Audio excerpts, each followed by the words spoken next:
What's good, everybody? Welcome to the channel. I hope you're having a good day. I've been a little tired myself, but what I got for you is a really good question that was asked off of Reddit, and it is, what is your favorite non-finisher by a wrestler that could possibly even be a finisher? So we are going to dive into that. This comes to us from r/Wrasslin,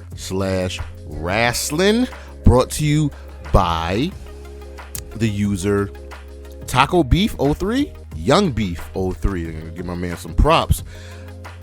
Let's just get into it. So I met Kearney 621, hoping to say his name right, says it's a basic move, but Ortons power slam. It's so quick and smooth.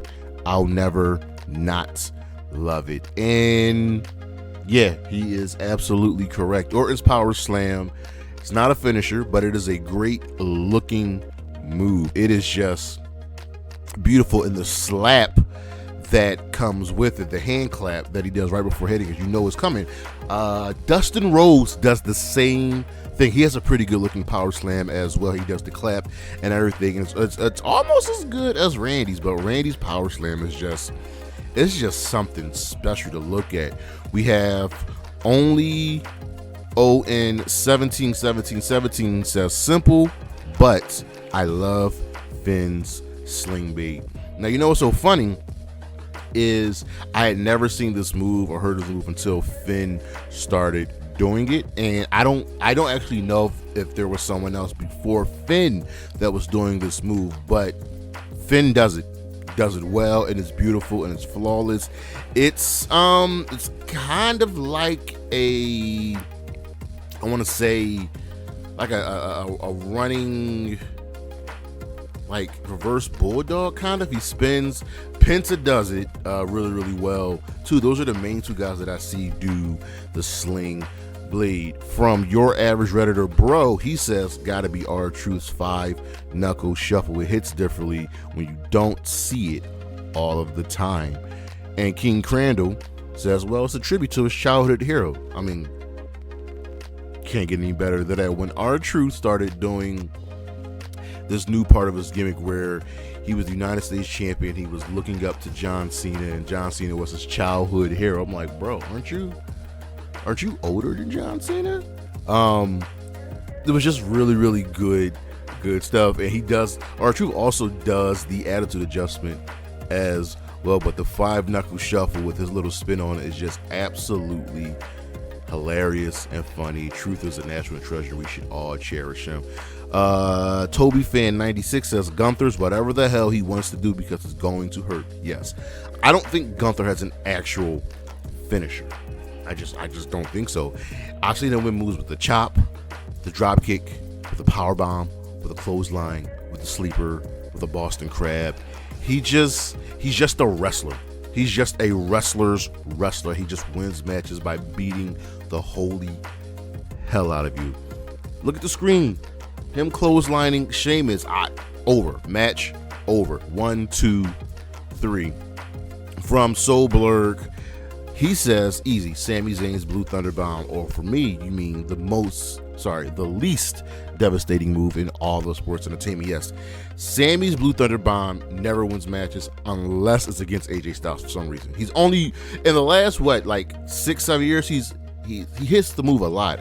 He's only won twice with it, both against AJ Styles. It's a beautiful looking move. It puts John Cena's wannabe Blue Thunder Bomb to shame, because John Cena can't even get a full rotation on it. But Sami's Blue Thunder Bomb is absolutely a work of art and a thing of beauty. From Wholesome Fart Enjoyer, what a name.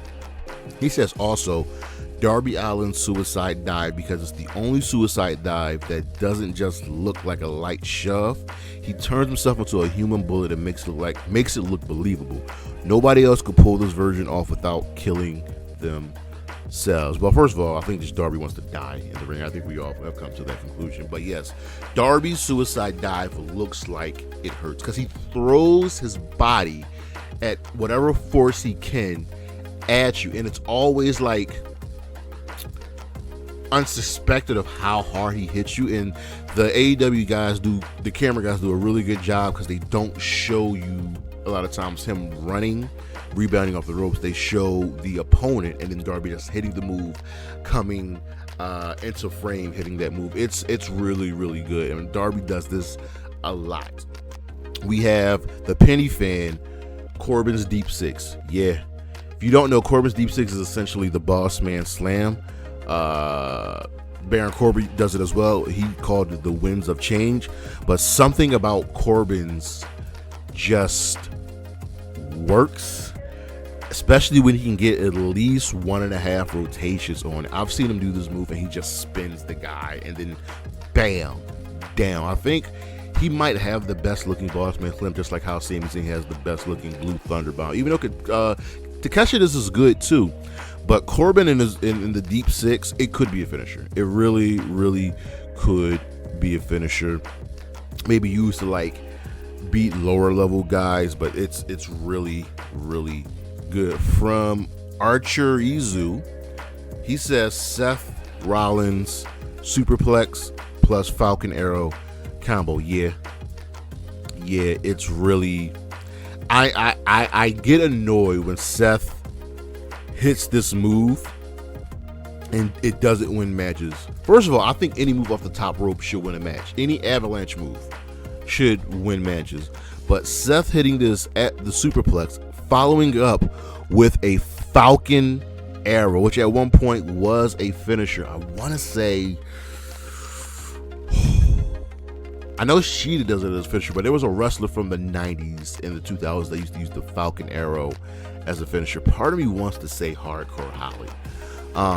But Seth should be winning matches with this move. It is a work of art. It is a thing of beauty. And he hits it so effortlessly, and it's really, really flawless. And sometimes it looks a lot harder when he's tired and he's got to like struggle to get the person over top and then hit the Falcon Arrow. That makes it look even more worth it. It really should finish matches. From me, I got two personally from me.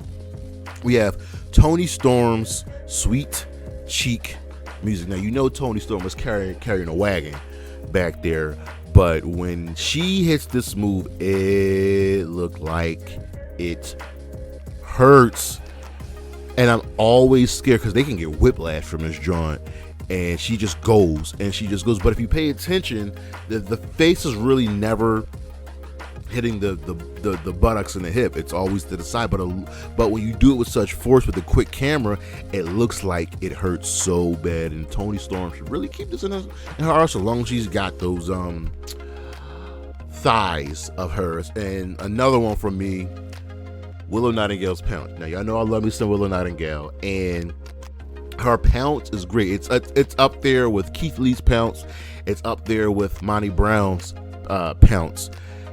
Willow is a bulkier, one of the bulkier women on the AEW roster, so she's always got some weight over a lot of the other women's. But when she hits this move, they go flying. When she hits it against a smaller opponent, they really go flying. Keith Lee used to do the same thing. Oh my God, he would pounce dudes out of the ring. Remember that stint in NXT where he was just pouncing everybody, and he was mainly pouncing Adam Cole for like a quick stretch. Love Willow's pounce. It's a great move, especially when she follows it up with the Dr. Bomb.